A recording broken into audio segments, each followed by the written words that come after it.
नमस्कार प्यारे साथी मित्रों, आज साथियों 1 अप्रैल आज के कुछ इंपॉर्टेंट अपडेट देखेंगे जो प्रतियोगी छात्र छात्राओं से जुड़ी होगी। साथी पहला साथी अर्थव्यवस्था, औद्योगिकरण और रोजगार से जुड़े सवाल पूछे गए। साथियों 2025 मुख्य परीक्षा के आयोजन साथियों लोकसभा द्वारा किया जा रहा है। साथियों मंगलवार यानी कल साथियों सामान्य अध्ययन तृतीय और सामान्य अध्ययन चतुर्थ प्रश्न पत्र की 2 सत्रों में परीक्षा आयोजित हुई। दोनों ही प्रश्न पत्रों में समसामयिक मुद्दों को प्रशासनिक दृष्टिकोण से जोड़ते हुए अभ्यर्थियों की जो है विश्लेषण क्षमता पर जोर दिया गया।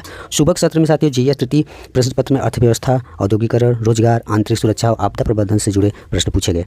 इंटरनेट मीडिया के माध्यम से सीमा पार, कट्टरपंथ, मानव तस्करी के कारण तथा औद्योगिक दुर्घटनाओं और आतंकवादी घटनाओं जैसी मानव जनित आपदाओं से निपटने की रणनीतियों पर भी अभ्यर्थियों की समझ को परखी गई। दोपहर के सत्र में जीएस चतुर्थ प्रश्न पत्र में नैतिकता, मूल्य और प्रशासनिक आचरण पर प्रश्न पूछे गए। साथियों शब्द देखेंगे प्यारे साथियों,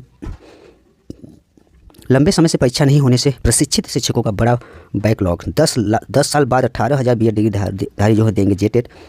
झारखंड के कोल्हान प्रमंडल समेत पूरे राज्य के हजारों प्रशिक्षित शिक्षकों के लिए बड़ी राहत की खबर है। 1 दशक से झारखंड शिक्षक पात्रता परीक्षा यानी जेटेट का आयोजन नहीं होने के कारण कोल्हान के लगभग 18,000 ट्रेंड शिक्षक सरकारी शिक्षक बनने की दौड़ से बाहर चल रहे थे। उनके लिए योग्यता हासिल करने का मार्ग प्रशस्त हो गया है।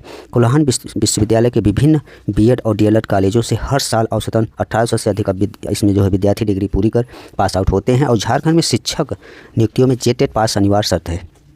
इस परीक्षा के नहीं होने से कोल्हान के प्रतिभावान युवाओं को निजी स्कूलों या अन्य क्षेत्रों में शरण लेनी पड़ रही थी।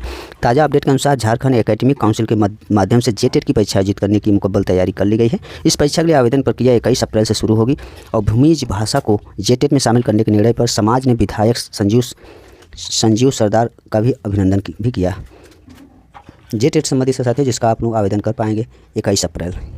इसमें जो नियमावली था उसमें संशोधन किया गया, उसको भाषा को लेकर भी साथियों विवाद चल रहा है। भी नियमावली का बीएड प्राध्यापक संघ ने इसका विरोध किया है। उसके पीछे कारण है कि जेटेट 2026 के जो नियमावली आई उसमें उर्दू, संस्कृत, भोजपुरी और मगही को स्थान न मिलने का बीएड प्राध्यापक संघ ने विरोध भी शुरू कर दिया है। संघ के जो अध्यक्ष हैं विश्वेश्वर यादव ने कहा है कि इन समृद्ध भाषाओं की उपेक्षा सरकार को आगामी चुनाव महंगी पड़ेगी। और डॉक्टर यादव ने नियमावली की विसंगतियों पर भी सवाल उठाते हुए कहा कि झारखंड में इन भाषाओं को बोलने वालों की बड़ी आबादी के साथ यह अन्याय हो रहा है।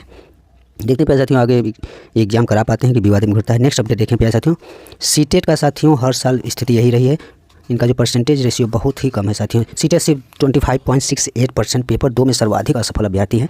सही ने केंद्रीय शिक्षक पात्रता परीक्षा सीटेट का परीक्षा डेटा जारी कर दिया है। आंकड़ों के अनुसार कुल साथियों 23,24,625 अभ्यर्थी इसमें शामिल हुए थे। ये परीक्षार्थी पेपर 1 और पेपर 2 की परीक्षा में शामिल हुए थे। इनमें से केवल 5,97,061 अभ्यर्थी ही सफल हो पाए। टोटल जो परसेंटेज 25.68% रहा। पेपर 2 की बात करें तो इसमें शामिल अभ्यर्थी की तुलना में अभ्यर्थी अधिक असफल रहे। ये पेपर 1 का रहा। पेपर 2 में साथियों कक्षा 1 6 से 8 तक में कुल साथियों 18,67,428 अभ्यर्थी इसमें शामिल हुए थे, जिनमें से केवल 3,46,738 ही इसमें उत्तीर्ण हो सके।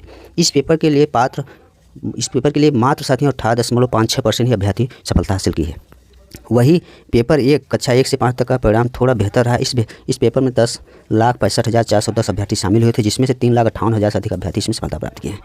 साथियों पेपर 2 की स्थिति बहुत ही गड़बड़ है साथियों। इसमें 18% से 18.56% ही अभ्यर्थी पास हुए हैं। यह रहा प्यारे साथियों सीटेट से जुड़ी अपडेट। यह रहा प्यारे साथियों आज की कुछ इंपॉर्टेंट अपडेट। धन्यवाद।